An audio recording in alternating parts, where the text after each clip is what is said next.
Gawa tayo ng kondensada. Mag-init lang ng pan at maglagay ng butter. After ng butter, maglagay ng isang basong tubig. Pag kumukulo na, maglagay ng 2 cups of sugar.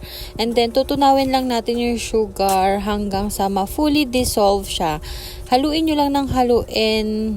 Mahinang apoy lang mga mare, at kung sa tingin nyo ay tunaw na ang asukal, pwede na kayong magdagdag ng gatas kahit anong powdered milk.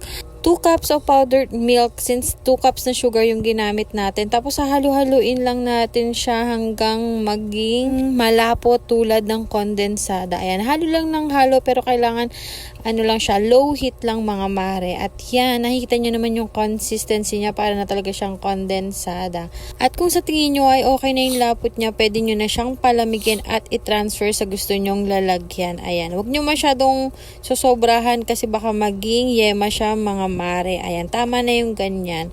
Please like, follow, and share.